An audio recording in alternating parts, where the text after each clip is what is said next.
Assalamualaikum warahmatullahi wabarakatuh.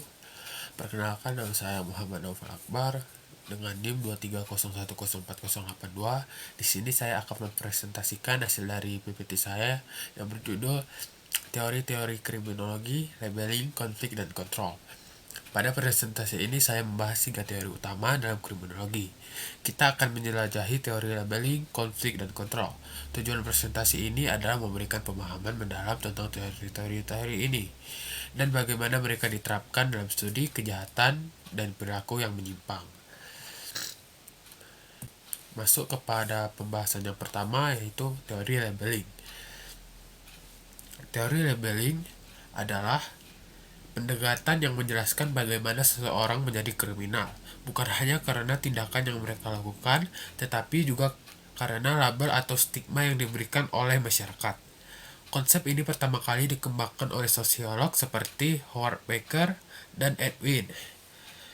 Menurut Baker, penyimpangan sosial bukanlah sifat dari suatu tindakan itu sendiri, melainkan hasil dari reaksi sosial terhadap tindakan tersebut, yang artinya seseorang dianggap sebagai penyimpang karena mereka diberi label sebagai kriminal atau pelaku kejahatan, bukan semata-mata karena tindakannya.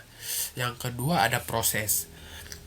Proses labeling dalam kriminologi dapat dijelaskan dalam beberapa tahap. Di sini saya akan mengambil 2 tahap, yaitu yang pertama pelanggaran awal, yang dimana individu melakukan suatu tindakan yang dianggap menyimpang, tetapi belum mendapat reaksi sosial yang signifikan.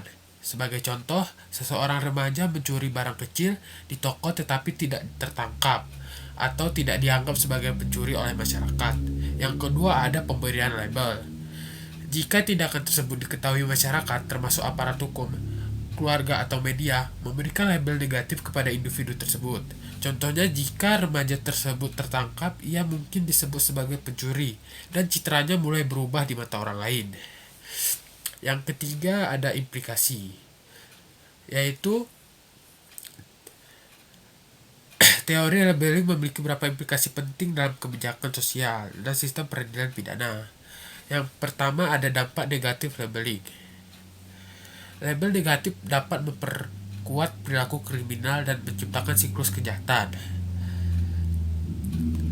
Terus yang kedua, ada reformasi sistem peradilan, yaitu pendekatan restoratif justice atau keadilan restoratif lebih disarankan untuk menghindari efek negatif dari labeling.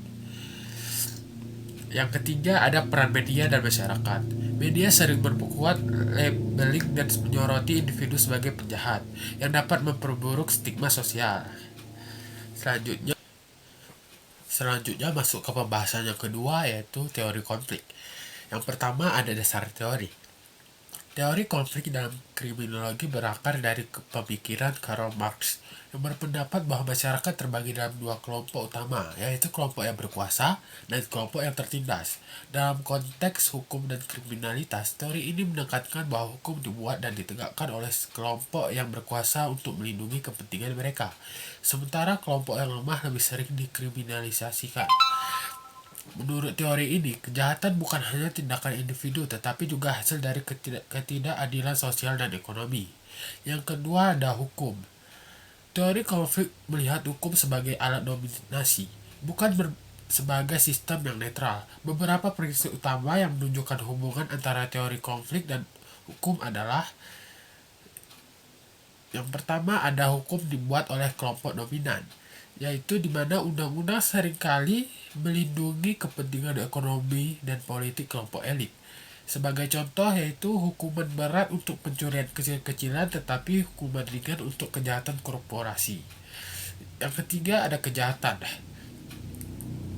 Dalam teori konflik, kejahatan dipandang sebagai hasil dari ketidaksetaraan sosial dan ekonomi. Faktor-faktor berikut berkontribusi pada munculnya kejahatan. Yang pertama, ada ketidakadilan ekonomi, yang dimana ketimpangan ekonomi menciptakan tekanan bagi kelompok miskin untuk melakukan kejahatan demi bertahan hidup. Yang kedua, ada kontrol sosial oleh negara, yang dimana aparat penegak hukum digunakan untuk menekan kelompok tertentu, bukan untuk menciptakan keadilan.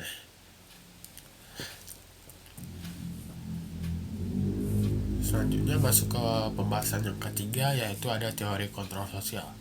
Yang pertama, ada keterikatan. Keterikatan merujuk pada hubungan emosional seseorang dengan keluarga, teman, dan institusi sosial seperti sekolah dan komunitas. Semakin kuat keterikatan seseorang pada individu atau kelompok yang memiliki nilai-nilai positif, semakin kecil kemungkinan mereka akan melakukan tindakan kriminal.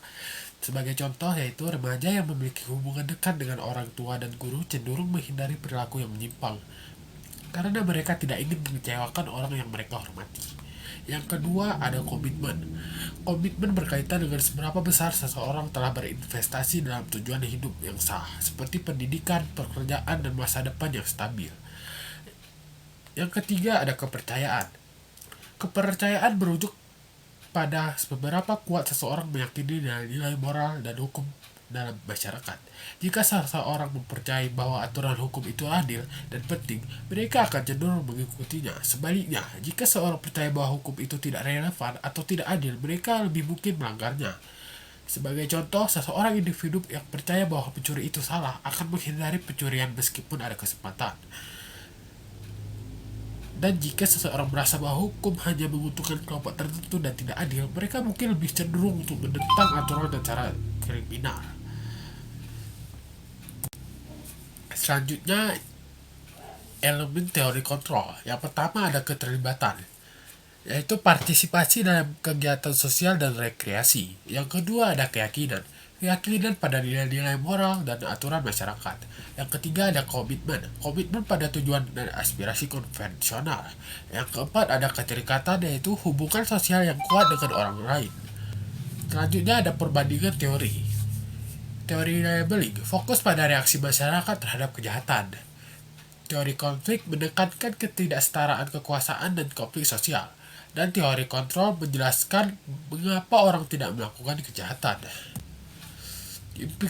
Yang selanjutnya ada implikasi kebijakan, yaitu labeling, mengurangi penggunaan label negatif dalam sistem peradilan. Yang kedua ada konflik, mengatasi ketidaksetaraan sosial dan ekonomi. Yang ketiga ada kontrol, memperkuat ikatan sosial dan kesempatan.